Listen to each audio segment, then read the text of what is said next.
Transcription number 28 800 words start करते हैं. Start. Mister vice chairman, I was speaking about the need for developing a strong UN delegation.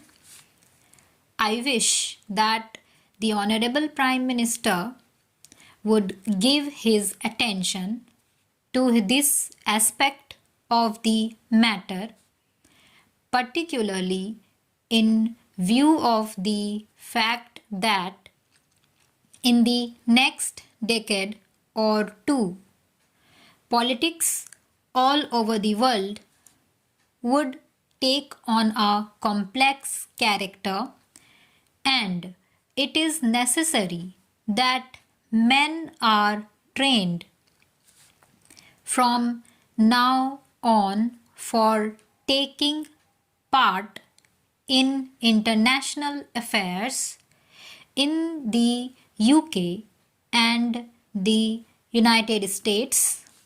Such delegations are built with men who have wide knowledge of international affairs, and there should be other qualification for a man to be included in such a delegation. In this connection, I should also like to mention that it is time for government to develop sound conventions regarding the conduct of foreign affairs.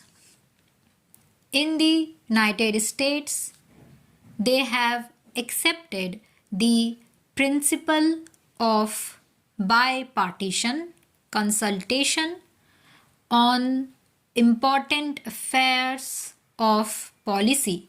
For example, when President Kennedy stood for election, President Eisenhower, even during the period of the conduct of the campaign of President Kennedy, kept him informed about major developments in foreign affairs. We have seen our government sending troops out of this country to the Congo, and at that time I had raised the point that before troops left our country for any assignments of an unusual character like the Congo assignment, members of the opposition should be informally consulted. There will be no question of any leakage of information whatever if leaders in the opposition are consulted on important aspects of foreign policy. The consultative committee of the External Affairs Ministry does go some way to meet the needs of exchanging information about foreign affairs, but the informal consultation of the kind that I mentioned, where the leader of the opposition and leaders of other parties are called and told by the Prime Minister about unusual developments, would strengthen the convention that the foreign policy of the country has the support not only of the Congress party but also of the entire country. I was speaking about our external publicity, and it is a subject on which I think I can speak with some confidence, as I have been an old time newspaperman in this country.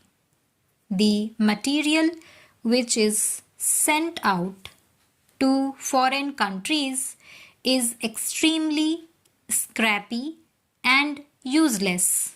There is included in these messages some statement of what this minister was saying somewhere. We are trying to give publicity to ministerial activities, and it is inevitable that some such publicity should be given because ministers are in charge of the government, but one abroad does not get a real idea of what is happening in the country. I would like to suggest for the consideration of the External Affairs Ministry that they should send a fortnightly assessment of what is happening in India, written dispassionately, not to please a minister or to highlight something that he has done, but to give an objective assessment of what is going on in the country. In the old days, when the British government was in existence, such fortnightly reports used to be sent by various state governments, and I think a beginning can be made in that direction in this matter. The other point I would like to suggest is that publicity is a complicated and technical matter. The Foreign Service, as it is constituted today, does not have sufficient training in publicity.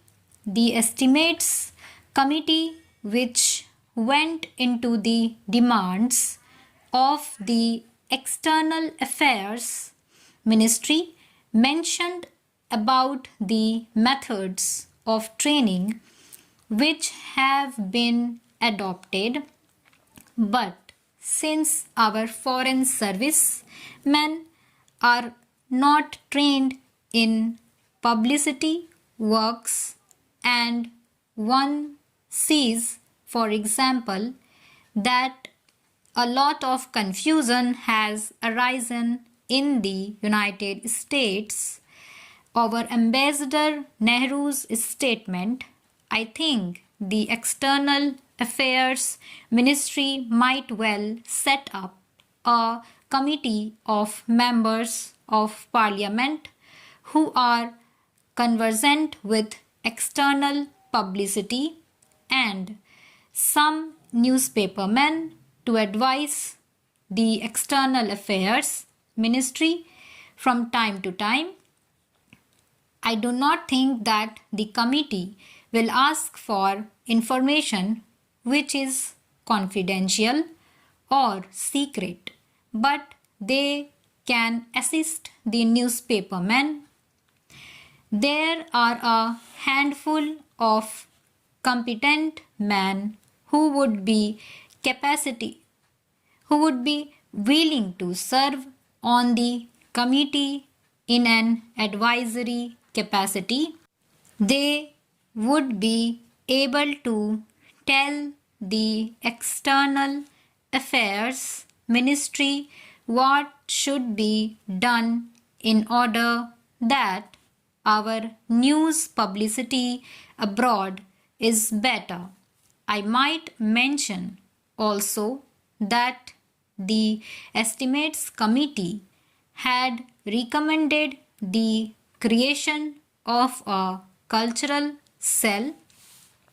Sir, to my mind, we have also to be clear in our mind regarding the objective of rural industrialization.